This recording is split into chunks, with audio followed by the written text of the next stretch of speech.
সময়টা এখন মধ্য দুপুর, কিন্তু কোথাও এক ফালি রোদের দেখা নেই, বরং আকাশ মশায় নিকষ কালো মেঘে ঢেকে আছে। সূর্যি মামার বুঝি খুব অভিমান হয়েছে, তাই তার অভিমান স্বরূপ মুখ কালো করে সে মেঘের আড়ালে গুম হয়ে বসে আছে। অন্য সময় তো তেজ দেখায় ভীষণ, অথচ আজ সে এমনভাবে অভিমান করে আড়ালে গেছে যেন তার টিকিটিরও সন্ধান নেই। হঠাৎ সূর্যি মামার এত অভিমান কেন হলো যে সে মেঘ মশাইকে ডেকে আনলো আলো ছড়াবে না বলে? মন বলছে সূর্যি মামা অনশন করছে আজ। রোজ ভূপৃষ্ঠকে সে আলো দান দেয়, উত্তাপ ছড়ায়, অথচ মানবজাতির একটু গরম লাগলেই সে সূর্যকে গালমন্দ করতে লেগে পড়ে। সূর্যের কোনো গোষ্ঠী টুষ্টি না থাকার পরেও 14 গোষ্ঠী সাবানবিহীন ধুয়ে নামায়। এ ভারী অন্যায় কাজ, তাই বোধহয় গোচ্ছা করে আজ আলো দেবে না বলে ঠিক করেছে সূর্য। জেদ করেছে ভীষণ জেদ। কালো মেঘ 15 মিনিটের মাথায় কুচকুচে কালো রঙা হয়ে উঠল। চারপাশ নিকষ কালো আধারে ছেয়ে গেল দেখতে দেখতে। ডাইনিংয়ে বসে সবাই মিলে খাচ্ছি তখন। নীলভাইয়া ভার্সিটিতে উনি ব্যতীত সবাই উপস্থিত। আকাশের অবস্থা দেখে চিন্তিত ধ্বনিতে শঙ্কিত সুরে মামনি বলল, ছেলেটা এখনো বাইরেই পড়ে আছে। আকাশ এত খারাপ, না জানি কোথায় আছে, কি করছে। বাবা নীলকে একটা ফোন করে দেখ না, ছেলেটা কোথায় আছে। মনে হয় এক্ষুনি বৃষ্টি শুরু হবে। ওকে ভিজে ভিজে ফিরতে মানা কর, মাথায় একটু পানি পড়লেই জ্বর আসে। মা, দম নাও এবার, বেকার বেকার স্ট্রেস নিচ্ছ কেন?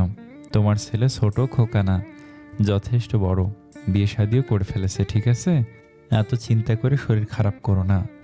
মায়ের মন কেমন করে তা তুই বুঝবি না, আগে বাপ হ, তারপর বুঝবি। মা বাবা হওয়ার জ্বালা। দেরি করিস না, শিগগির একটা ফোন কর, নীলের ফেরার সময় হয়ে এলো।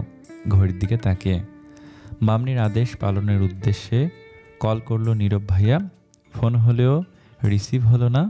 3বার ট্রাই করা হলো, কিন্তু তাকে ফোনে পাওয়া গেল না। মামনির চিন্তা আরও ট্রিপল হলো। তার সোনার টুকরো ছেলে কোথায় আছে, কি করছে ভেবে অস্থির হলো মাতৃমন। আসলে মায়েরা এমনই হয়, সন্তানকে নিয়ে বরাবর তাদের এক্সট্রা টেনশন শিরে শিরে বয়ে বেড়ায়। মিনিট 5 মধ্যে শুরু হলো ঘন কালো মেঘে তুমুল বেগের বর্ষণ। শস্য শব্দের সুরশালাকা সৃষ্টি করেছে বর্ষণ। ভীষণ তোরের ঝমঝমা বৃষ্টি। দ্রুত খাওয়া শেষ করে দোতলা সিঁড়িতে দাঁড়িয়ে কাঁচের ফুটো দিয়ে উকিঝুঁকি মারছি। মূলত বৃষ্টির প্রখরতা মাপার উদ্দেশ্যে এমনটা করছি। তাছাড়াও জায়গাটি উঁচু হওয়ায় মেইন রোডের অনেকাংশ দেখা যায়। নীল ভাইয়া আসছে কিনা দেখতে পাবো বিধায় এখানে এসে দাঁড়িয়েছি, কিন্তু নীল ভাইয়ার আসার কোনো নামগন্ধ নেই। নখ খেতে খেতে একটু করে পাইচারি করছি, আবার উকি মারছি, আবার হাঁটছি, উকি দিচ্ছি। লোকটা কখন আসবে? ভিজেই গেল নাকি? এখনও আসছে না যে? আর তখন ফোন তুলল না কেন? একটু একটু টেনশন হচ্ছে। ধলা বিলাই সারাদিন আমায় কমন সেন্সের জ্ঞান বাটে, অথচ নিজের বেলায় ধুলো। বাড়িতে সবাই টেনশন করছে আর উনি মশাই গায়েব। হুট করে উপলব্ধি করলাম মামনির টেনশন রোগটা ছোঁয়াচে হয়ে আমার মধ্যেও ছড়িয়ে পড়েছে। কেন জানি না মামনির মতোই টেনশন টেনশন ফিলিংস আসছে। স্বস্তি পাচ্ছি না কোনোভাবে, তাই পাইচারির গতি আরও 4 গুণ বাড়িয়েছি। আমার এমন আপ ডাউন করতে দেখে মামাই গলা খাকারি দিয়ে ডাইনিং টেবিল থেকে বললেন, ওখানে কি দেখছো মা? উঁচু স্বরে বললাম, নীল ভাই আসছে কিনা চেক করছি মামাই। তৎক্ষণাৎ মামনির অবাক কণ্ঠগুলি কানে ভেসে এলো, তুই নীলকে এখনও ভাই ডেকিস তারা? আমি থমকালাম, থতমত খেলাম। উনি ব্যতীত কেউ জানে না আমি ওনাকে ভাইয়া ডাকি এখনও। টেনশনের ঠেলায় বলে ফেলেছি, মাথা থেকে ব্যাপারটা বেরিয়ে গেছিল পুরো। ধুর, সব দোষ ধলা বিলাইটার। মেকি হেসে জড়ানো গলায় বললাম, আসলে মামনি ছোটবেলার অভ্যাস যে, তাই ভুল করে মুখ থেকে বেরিয়ে গেছে। অভ্যাস বদলা, স্বামীকে কেউ ভাই ডাকে আর যেন কোনোদিন না শুনি আমি। শক্ত গলায় কথাটা বলল মামনি। আচ্ছা মামনি। মামনি আমায় সচরাচর এমন শাসন করে না, আজ প্রথম বোধহয় ওই বদমাস বলার জন্য মামনি কঠোর গলায় কথা বলল আমার সাথে। আমাদের কথা শেষ না হতেই নীল ভাইয়া ভূতের মতো কোথা থেকে এসে বাড়ি ঢুকলেন।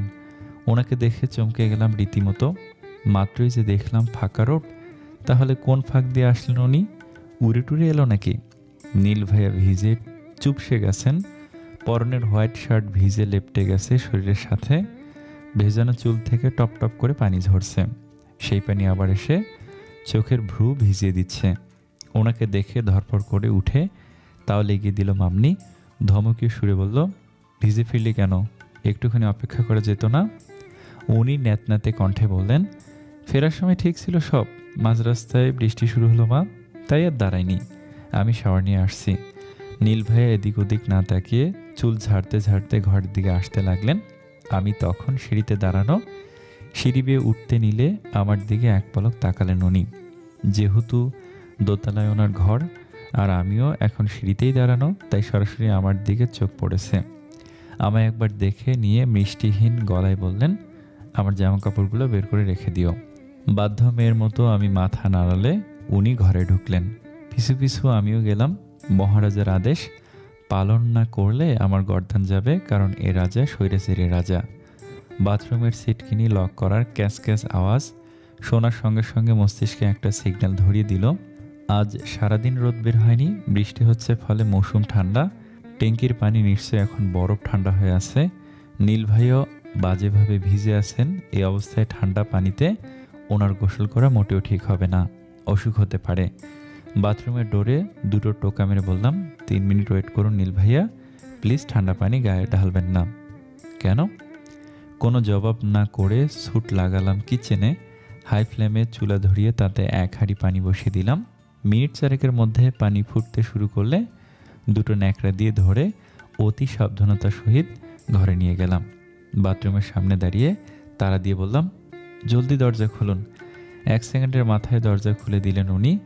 শরীরে কোনো জামা নেই, কোমরে শুধু তাওয়াল জড়ানো। এক পলক তাকিয়ে আমি তাড়াহুড়ো করে চোখ নামিয়ে ফেললাম, কারণ 1 পলকের জায়গায় 2 পলক দেখলে আমি ততক্ষণে লজ্জায় লাল সাদা হয়ে যাব। কি এটা দেখছেন না গরম পানি? সরুন তাড়াতাড়ি করে, এটা খুব ভারী। উনি ঝটপট সরে গেলে বাথরুমে ঢুকে বালতিতে ঢেলে দিলাম গরম পানি। কে বলেছে তোমায় এসব করতে? কে বললেই করতে হবে কেন? আমি একা করতে পারি নাকি? জলদি গোসল সেরে নিন, নয়তো অসুখ হবে আপনার। মাথা নিচু করে মেঝের দিকে তাকিয়ে বললাম। আমার এত স্বাভাবিক কথার প্রতিক্রিয়া জানি না কেন উনি অস্বাভাবিক কাণ্ড ঘটিয়ে ফেললেন। ধারাম করে দরজা আটকে দেয়ালের সাথে আলতো হাতে চেপে ধরলেন আমার দুহাত। আকস্মিক ঘাবড়ে যাওয়ায় হাত থেকে পড়ে গেল হাঁড়িটা। সুচালো দৃষ্টিতে একধারে তাকিয়ে থেকে মোহময় সুরে উনি বললেন, আমায় নিয়ে তুমি এত ভাবো বউ? নীল ভাইয়ের দিকে ঘাবড়ানো চাহনিতে তাকালাম। ততক্ষণে বাথরুমময় ধোঁয়াশে বাষ্প ছড়িয়ে গেছে। আয়না ঢেকে দিয়েছে সে বাষ্প। চারিদিকে উষ্ণ পরিবেশের সৃষ্টি করে ঘাম ঝরিয়ে দিয়েছে আমার। আমি কাঁপা কাঁপা স্বরে ওনাকে বললাম, যেতে দিন। দরজা আটকালেন কেন? উনি আমার মুখের সামনে নিজের মুখ এনে বাঁকা হেসে বললেন, আটকালাম রোমান্স করব বলে। এতটুকু কথায় আমার আরও বেশি ঘাম ছুটে গেল। বুক কেঁপে উঠল স্যাত করে। এদিকে গলা শুকিয়ে মরুভূমি, নাজেহাল অবস্থায় পড়ে গেছি যেন। আমিনি আজকাল খুব বেশি ভাবছে প্রিয়সী, আমার প্রেমে পড়েছ নাকি? শুকনো ঢোক গিলে বললাম, বাজে কথা বন্ধ করুন। কোন দুঃখে আপনার প্রেমে পড়তে যাব শুনি? পথ ছাড়ুন, আমার কাজ আছে। তা বললে হয় জান পাখি? আদর না খেয়ে শুকনো মুখে ছেড়ে দেওয়া যায় বুঝি? যেতে দেওয়ার জন্য তো ধরিনি। ঠোঁট টিপে কথাটা বলল নীল ভাইয়া। আমি কাঁপতে কাঁপতে বললাম, ছাড়ুন, মামনি ডাকছে। উনি আমার কথার প্রত্যুত্তর না করে একনিষ্ঠ চাহনিতে খুব মনোযোগ সহিত তাকিয়ে থাকলেন। চোখের পলক পর্যন্ত ফেলছেন না, এক ধ্যানে শুধু দেখে যাচ্ছে আমায়। আর দেখতে দেখতে উনি আমার খুব কাছে চলে এলেন। যতটা কাছে আসলে সারা মুখে আঁচড়ে পড়তে পারে নিঃশ্বাস। সামনে থাকা মানুষটির হৃদয় তালে স্পন্দিত হওয়া হৃদস্পন্দনের প্রত্যেকটা বিট স্পষ্ট শোনা যায়। গরম নিঃশ্বাসের শব্দ কানে সে ধরা দেয়। ঠিক ততটাই কাছে চলে আসলেন উনি। আমি স্থির থাকতে পারছি না, হাত পা অবশ্যই আসছে ক্রমাগত। বুকে আশ্রয় পড়ছে অনুভূতির ঢেউ দুরন্ত বেগে। ঠিকমতো শ্বাস অবধি নিতে পারছি না, নিঃশ্বাস ঘন হয়ে যেন আটকে গেছে আমার। উনি আমার কপালে কপাল ঠেকালেন এবার। আবেগী সুরে বললেন, জানো আদরিনী, তোমায় দেখলেই আমার আদর পায়।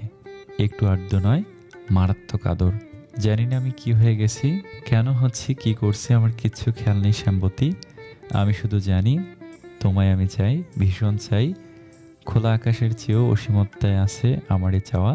জানি না কবে কিভাবে তোমার মায়ের গভীরতায় জড়িয়ে গেছি। বড় ভয় হয় যদি কেউ আমার মায়াজাল চুরি করে নেয়, আমি যে শেষ হয়ে যাব শুকতারা, একেবারে নিঃশেষ হয়ে যাব। নীল তারাকে ছাড়া বাঁচবে না মায়াপরি, মরে যাবে, দম আটকে মরে যাবে। বেঁচে থাকার জন্য আমার তারাকে খুব প্রয়োজন, একমাত্র তোমাকেই প্রয়োজন। নীল ভাইয়া দৃষ্টি টলমলে, এই বুঝি টুক করে খসে পড়বে চকচকে স্বচ্ছ জল। ওনার টলমলে চোখ দুটোতে চেয়ে আমার চোখ দুটিও টলমলে হলো। স্পষ্ট দেখা যাচ্ছে ওনার দু চোখে ভালোবাসা ভর্তি, নিখুঁত ভালোবাসা। আমি এতটা ভুল হতে পারি না, বারবার ভুল দেখতে পারে না চোখ। ওনার মধ্যে আমি রোজ একটু করে ভালোবাসা দেখতে পাই। দূরে থাকতে চেয়েও মন থেকে দূরে রাখতে পারি না। লাল রঙা রক্তিম ভালোবাসার আবির আমার মন রাঙাচ্ছে ঠিকই, ভালো লাগা তীব্রতা পাচ্ছে। বারবার তাকে আমি এড়িয়ে যেতে পারছি না, একটুও পারছি না। নীল ভাইয়া নিজের কথা শেষ করে খানিকক্ষণ আমার দিকে মায়াময় নজরে তাকিয়ে থেকে আমার কপালে ঠোঁট ছোঁয়ালেন গভীরভাবে। সঙ্গে সঙ্গে চোখ বুজে ফেললাম। এতক্ষণ ওনার হার্টবিট শুনতে পেলেও এখন নিজেরটা শুনতে পাচ্ছি। প্রচণ্ড গতিতে টিপ টিপ করছে বক্ষপিঞ্জির, নিঃশ্বাস আটকে আসছে। ওনার সংস্পর্শে এলেই আমি অস্থির হয়ে যাই। আমি একটু ছুলে লজ্জায় মরে যাই। কেন এমন হয় আমার সাথে এ কেমন ধারা ছেলে খেলা করে অনুভূতিরা। এদিকে তৃষ্ণাত্মক প্রেমিক নেশা ধরা চোখ দুটো দিয়ে এক নাগারে দেখছে তার প্রিয়তমার ঘামলাত্মক মুখখানি। তারা ঠোঁট জোড়ায় বিন্দু বিন্দু জল জমেছে কুয়াশাময় শিশিরের মতো। ভোরের শিশির একগুচ্ছ ঘাসে পড়লেও সে গুচ্ছ ঘাসকে এত তরতাজা অপূর্ব দেখায় না যতটা না প্রেয়সীর ঠোঁটগুলি দেখাচ্ছে। মারাত্মক নেশাতুর লাগছে নীলের, ভেজা ভেজা উষ্ঠগুলি টানছে তাকে ভীষণ। ঘোর লাগা মাদকতা কাজ করছে ভেতর ঘরে। আচ্ছা, কুয়াশার মতোই কি স্নিগ্ধ প্রেয়সীর ঠোঁট ভেজানো বাষ্পবিন্দু? একবার কি প্রেমিক পুরুষের তা ছুঁয়ে দেখা উচিত? নিশ্চয়ই উচিত। এ তো তার অধিকার, অতৃপ্ত প্রেমিকের অনিবার্য অধিকার। মনের সব আবদারকে প্রশ্রয় দিল নীল। এই আবদারগুলো ভারী পবিত্র, অন্যায় হতেই পারে না বলে দিচ্ছে মন। মন কখনো ভুল বলে না, বরং মনেই জানে আমরা কখন কি চাই। আমাদের ভেতরে থাকা সুপ্ত মন আমাদের ইচ্ছের খবর ঠিকই রাখে। আমাদেরকে সে চিনে যতটা না আমরা নিজেকে চিনতে পারি। নীল আর অপেক্ষা করতে পারল না। প্রেয়সীর ঠোঁটের স্নিগ্ধতার স্বাদ গ্রহণ করতে ডুব দিল ভেজা ঠোঁটের মধ্যখানে। সঙ্গে সঙ্গে মাদকতা প্রখর হলো। তুখোর মাদকতায় গা ভাসালো।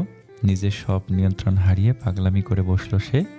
তার আয়ত্তে রাখা ঠোঁট দুটিকে আষ্টে পৃষ্ঠে নিজের সাথে মিশিয়ে রাখার আপ্রাণ চেষ্টায় কামড়ে ধরল খুব জোরে।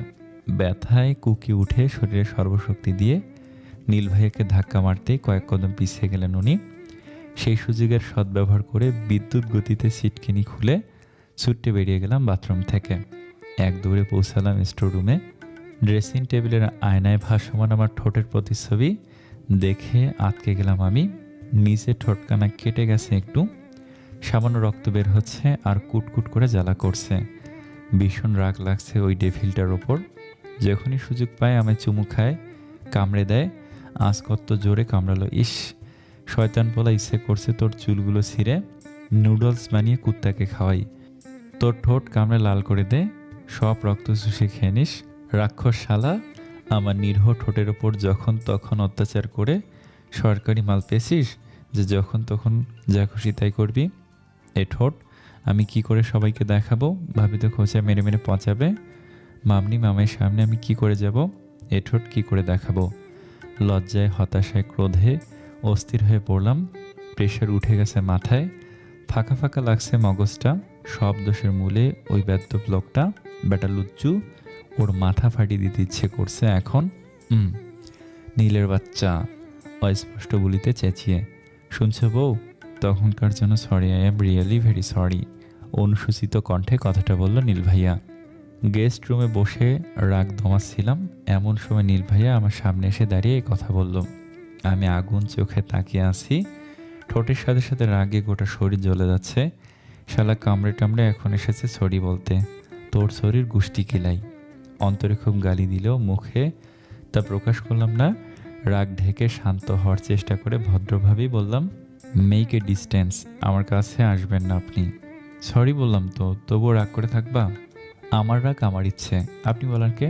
আমি সরি বলে টলে আবার কাল পরশু কামড়ে দেবেন। আমি কি তা জানি না? সরি তারা, believe me, I was totally out of my control. আপনার কন্ট্রোল আনকন্ট্রোলের গীতা পাঠ আমি শুনতে যাচ্ছি না। দূরে থাকবেন মানে দূরে থাকবেন। কত জ্বলছে এখনো, ইস! আমার ঠোঁট কি স্ট্রবেরি? যখন খুশি কামড় দেবেন। আর আপনার দাঁত এত তীক্ষ্ণ ধারালো কেন? প্রতিদিন কি দাঁতের ধার দেন নাকি? না, ধার দেবো কেন? তাহলে ধারালো কেন? জানি না। জানেন না যখন, তবে কামড়ালেন কেন? ওটা লাভ বাইট ছিল বউ, আসলে গোলাপের পাপড়ির মতো ঠোঁট দেখে সামলাতে পারিনি নিজেকে। কি বললেন আপনি? শুনতে পাওনি বউ, আবার বলবো? আমার সাথে ফাজলামি করছেন? হুম, একদম না। আমি আপনার নামে মামনির কাছে কমপ্লেন করব। মামনির জানা উচিত তার ছোট ছেলে কতটা মোনার লেন্স। ধারালো গলায় কথাটা বললাম। নীল ভাইয়া সকচিত হয়ে আমার দিকে পূর্ণ দৃষ্টি নিক্ষেপ করলেন। না বোধক মাথা নেড়ে বললেন, এই খবরদার না, মাকে তুমি এসব কিচ্ছু বলবা না তারা, আমার প্রেস্টিজ মাটিতে মিশে যাবে। আপনার প্রেস্টিজ আদৌ আছে? থাকলে আমার সাথে এসব করতেন। আমি কি করলাম? বারে, এত জলদি সব ভুলে গেলেন? কামড়ার কথাটা তো মামনিকে বলবোই বলবো। না, বলো না তারা, বোঝার চেষ্টা করো, ওটা আমার মা হয়। So what? মা হয় বলে মামনির জানা উচিত তার ছেলের অকাশ কুকাস। অকাশ কুকাস? আমি কখন কি করছি? আকাশ থেকে পড়লেন যেন। আমার সাথে যেগুলো করেন সেগুলো কি ভালো কাজ? তুমি আমার বউ হও, যেটাই করি লিগেল, তাহলে কুকাস কেমনে হয়? হয়, অবশ্যই হয়। নীল ভাইয়া তপ্ত নিঃশ্বাস ফেলে এবার কান ধরে আমার কোসার কাছে হাঁটু ভাঁজ করে বসলেন। অনুতপ্ত স্বরে বললেন, আমায় মাফ করে দাও প্লিজ, আর কখনো এত জোরে কামড় দেব না। সরি, এইবারের মতো ক্ষমা করে দাও। তুমি চাইলে আমার উপর প্রতিশোধ নিতে পারো, তবুও মাফ করো। সত্যি সত্যি বলছেন তো? হুম। সাত পাঁচ না ভেবে নীল ভাইয়ের দু গালে হাত রেখে মুখখানা কাছে টেনে নিয়ে ওনার নিচের ঠোঁট কামড়ে দিলাম। বেশ জোরেই দুপাটির কর্তন দাঁতগুলো দ্বারা কামড়ে ধরেছি। প্রায় মিনিট খানেক পর ওনার ঠোঁট দুটোকে আমি ছেড়ে দিলাম।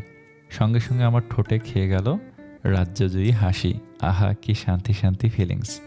আমার কামড়ে নীল ভাইয়ের ঠোঁট কেটে পিঙ্কিশ ঠোঁটটা রক্ত লাল বর্ণ ধারণ করেছে।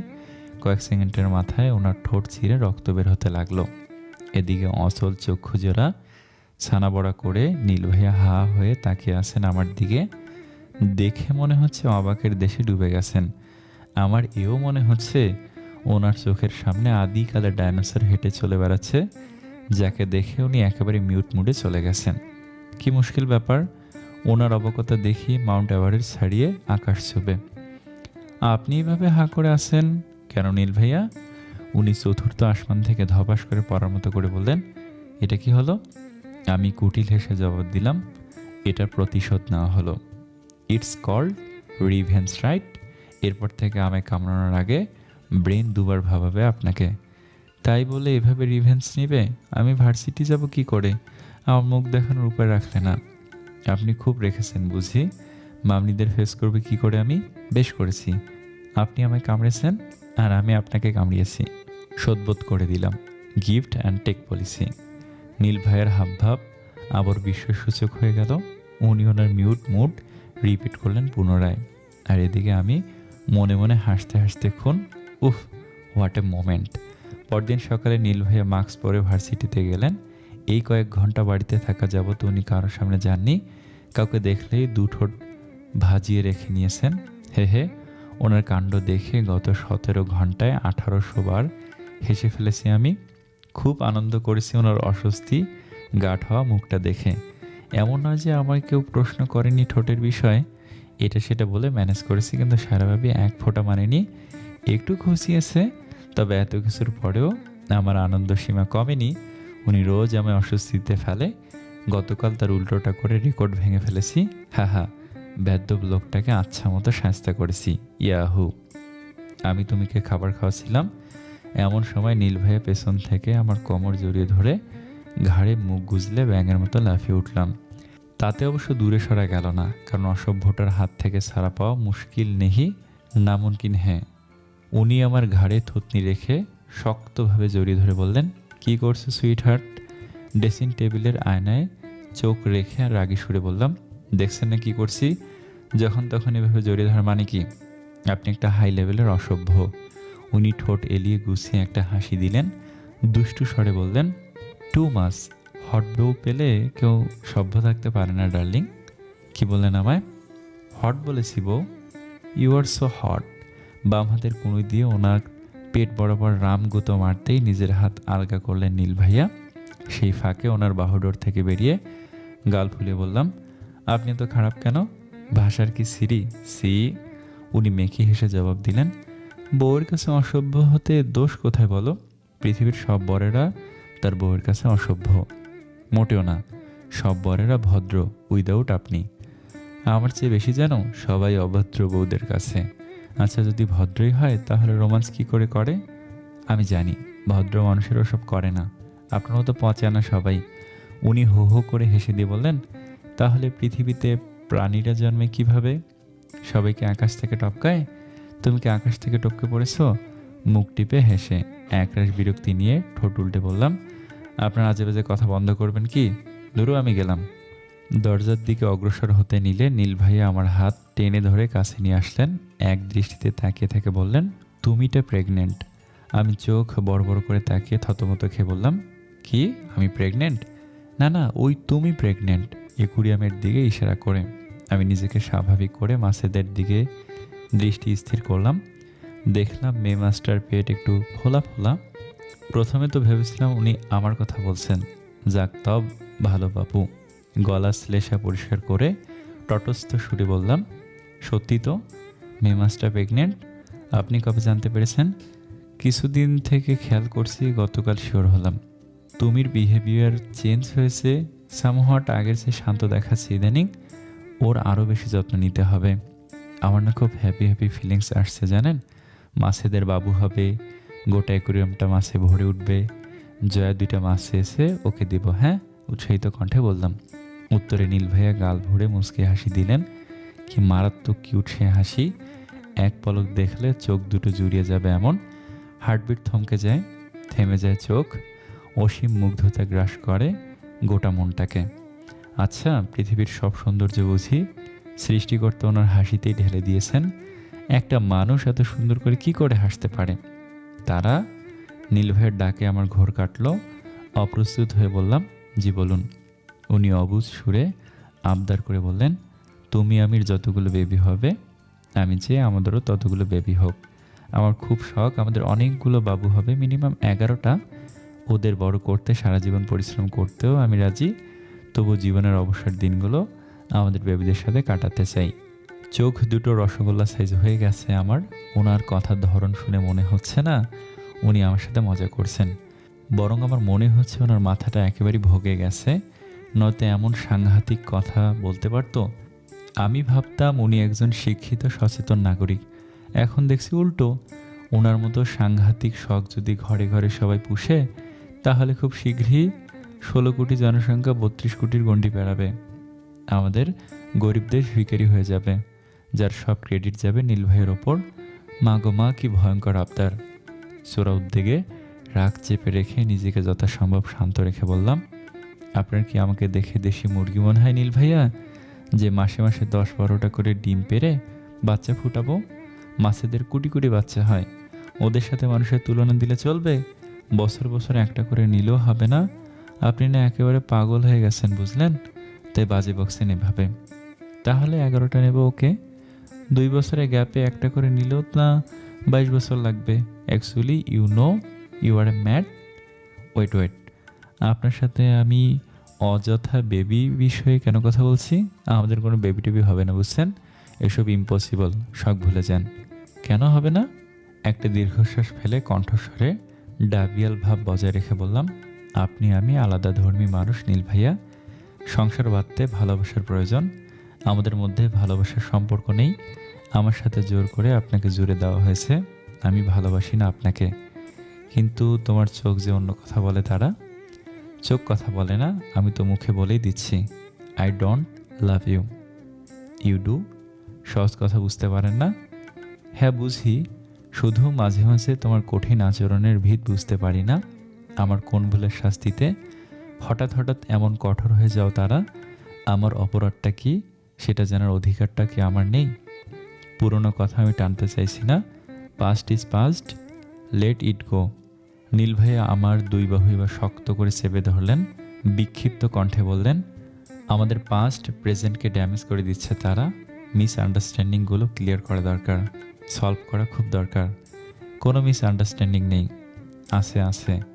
রোজ রোজ তোমার থেকে আমি আঘাত নিতে পারছি না, তুমি এভাবে আমায় পোড়াতে পারো না।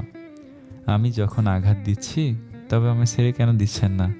সব ল্যাটা চুকে যেত, ছাড়তে পারলে ছেড়েই দিতাম, ছাড়ার জন্য তোমায় আঁকড়ে ধরিনি। বেশ, তাহলে সারা জীবন আঘাত সহ্য করার জন্য নিজেকে তৈরি করুন। কি করেছে আমি তারা? নিজেকে প্রশ্ন করুন, জবাবটা আমি দেব না। ওনাকে দূরে সরিয়ে দিয়ে দ্রুত পায়ে বেরিয়ে যেতে উদ্যত হয়ে দরজার কাছে এসে থেমে গেলাম।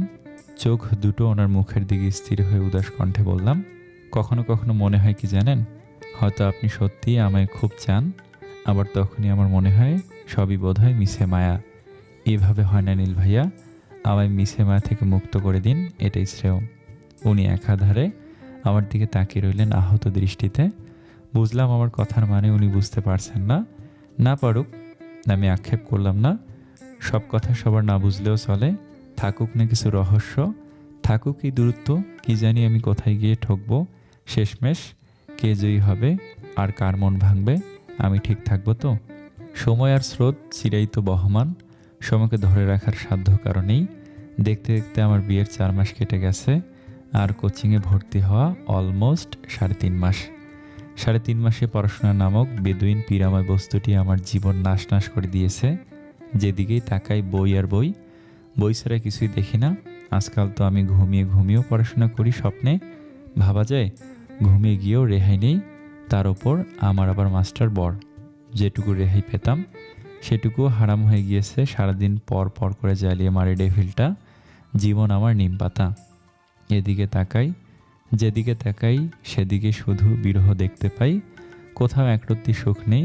আল্লাহ মনে হয় আমার জীবনে ঠাডা ফেলছে, তাই তো সব আন্ধার আন্ধার লাগে। চোখে শস্যক্ষেত দেখতে দেখতে হঠাৎ করে আলোর কিরণ দেখা গেল। মনে হলো এবার বোধহয় একটু নিস্তার পাবো ওই জ্বালা থেকে, কিন্তু তাতেও বাধা, ওই খচ্চরটার বাধা। একটু আগের ঘটনা, মামাই আমায় আর নীল ভাইকে জরুরি কথা বলবে বলে ডেকে পাঠিয়েছে বিধায় অধীর আগ্রহে আমরা দুজন দাঁড়িয়ে আছি।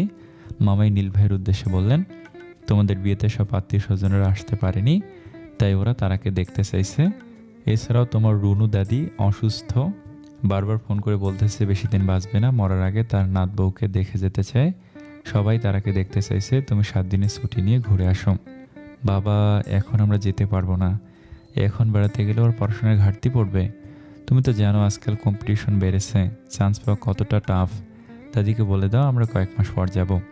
তোমার বিয়ের পরের দিন থেকে চাচি বায়না ধরেছে, ওনাকে মুখের ওপর না বলা যায় না নীল, বয়স্ক মানুষ শিশুসুলভ আচরণ করে, বারবার তোমাদের যেতে বলছে বলেই জোর করছি।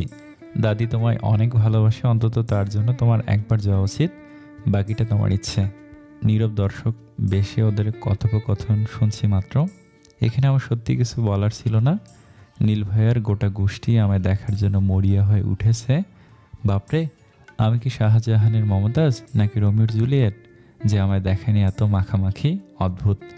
গালে হাত দিয়ে বসে থেকে নীল ভাইয়ের কার্যকলাপ দেখছি। উনি একবার উঠছেন আবার বসছেন, পায়চারি করছেন আবার থামছেন, 1 সেকেন্ড স্থির হয়ে বসছে না। লোকটা খামোখা অস্থির হয়ে পড়েছে। এদিকে মুখখানায় 1000 টন বিরক্তি ছাপিয়ে রেখেছে। একটু পরপর জোরে জোরে শ্বাস নিয়ে নিজের বিরক্তি প্রকাশ করছেন, নাক ঘষছেন, হাত মুট করছেন। ওনার বিরক্তি ভাব দেখে আমার নিজেরই বিরক্ত লাগছে এখন। সেই কখন থেকে এগুলোই দেখে যাচ্ছি। বিশাল মানকে চেপে পড়ে গেছে, এখন কি করব বলো তো? ওনার কথায় আমি স্বাভাবিক হয়ে বসে বোকা বোকা কণ্ঠে বললাম, আমি কি জানি, বেড়াতে যাওয়ার কথা শুনে খুব মজা হচ্ছে তাই না? তোমার মতো পড়াচোরদের শুধু একটা স্কোপ পেলেই হয়ে যায়। আজব ব্যাপার, আমি কি করলাম? আমি বলেছি একবারও বেড়াতে যাব, আপনার সাথে ঘুরতে যাওয়ার কোনো শখ নেই আমার। বাবা, কি যে এটা করলো, রেডিকিউলাস। অযথা রাগ না করে বলে দিন যাবেন না, তাহলে মিটে যায়। কেউ তো আর আপনাকে ধরে বেঁধে পাঠাচ্ছে না। বিষয়টা তা নয়, আসলে রুনু দাদি আমায় খুব ভালোবাসে, তারা দাদিকে দেখতে যেতেই হবে, তাই নাও করতে পারছি না। তাহলে রাজি হয়ে যান, দেখি কি করা যায়। আমি কিছু না বলে ফোন হাতে নিয়ে ঘাঁটতে লাগলাম। ওনার কাহিনী দেখার চেয়ে আপাতত ফোন বেশি ইম্পর্টেন্ট বলে মনে করছি। যা করে করুক, আমাকে এর মধ্যে টানাটানি না করলেই হলো। দি নেক্সট ডে গ্রেট, নীল ভাইয়া বেড়াতে যাওয়ার জন্য রাজি হলেন। অযথাই গতকাল রং ঢং করলো লোকটা। সেই তো যাবেই, মাঝখান থেকে শুধু শুধু নখরা দেখালো। মামনি ও সায়রা ভাবি মিলে আমার আর নীল ভাইয়ের জামা কাপড় গুছিয়ে দিচ্ছে, লাগেজে সাজিয়ে। ওখানে গিয়ে কি পরবো, কিভাবে কথা বলবো, কে কেমন সব বলে দিচ্ছে মামনি, যাকে বলে একেবারে A to Z গলদকরণ করাচ্ছে আমায়। মামনি আমার হাতে, কানে, গলায় সোনার গয়নাও পরিয়ে দিয়েছে। গুরুজনরা নাকি বাড়ির বউদের হাত খালি দেখলে রাগ করে, কি আজব ব্যাপার। পেকিং শেষ করে সারা ভাবি মামনির উদ্দেশ্যে বললেন, মা, তারার যে নাক ফোরানো নেই, নাক ফুল না দেখলে কাচ্চা চিবিয়ে খাবে ওরা, স্পেশালি আপনার শাশুড়ি। যা দজ্জাল মহিলা বাপরে। আমি ভুরু কুচকে তাকিয়ে দেখে কোশ্চেন চিহ্ন ঝুলিয়ে বললাম, এই কথা কেন বলছো ভাবি? কে চিবিয়ে খাবে? দাদি? দাদি না, দজ্জাল মহিলা ওটা। আস্ত একটা বাঘিনী। গত বছর আমিও গিয়েছিলাম বাঘের গুহায়, জাত শিক্ষা পেয়েছি। বাবা আর জীবনও ওখানে যাব না। ওখানকার মানুষেরা কি খুব কড়া ধাঁচের? তোমার কথা শুনে তো ভয় লাগছে আমার। আমি যাব না মামনি, ট্রিপ ক্যান্সেল। চুপ পাজি মেয়ে, ক্যান্সেল বললেই ক্যান্সেল হয়? আর সারা তুমি মেয়েটাকে ভয় কেন দেখাচ্ছ? আমার চাচি শাশুড়ি একটু কড়া প্রকৃতির হলেও খুব বেশি কড়া নয়, মনটা অনেক ভালো। চট করে কাউকে তার পছন্দ হয় না, আবার যাকে পছন্দ হয় তাকে প্রাণ দিয়ে ভালোবাসে। শোন মা, ওখানে গিয়ে লক্ষ্মী হয়ে থাকবি, দাদির সেবা করবি, যদি একটু বকাঝকা করেও মন খারাপ করবি না, কেমন? বুঝিসই তো, বুড়ো মানুষ, একটু মানিয়ে নিস এই কটা দিন। আর যেহেতু তোর নাক ফোরানো নেই, তাই আপাতত রাস্তায় নেমে একটা টিপ দেওয়া নাকফুল কিনে নিস। পুরনো যুগের মানুষ বিয়েতে মেয়ের হাত নাক খালি দেখলে খুব রাগ করে। এই কয়েকদিন একদম বউদের মতো থাকবে, কেমন? অল দ্য বেস্ট, দেবরানী। জবাবে আমি নার্ভাস হয়ে হাসলাম, কিন্তু ভেতরের মনটা অলরেডি ভয়ে, জড়তায়, টেনশনে গুটিয়ে গেছে। অন্তরাত্মা শুকিয়ে গেছে। এর চেয়ে যাওয়াটা ক্যান্সেল হলেই ভালো হতো বোধ হয়। না জানি কি কি দুর্যোগ আমার জন্য অপেক্ষা করে বসে আছে। হিয়া মাবুদ, রক্ষা করো।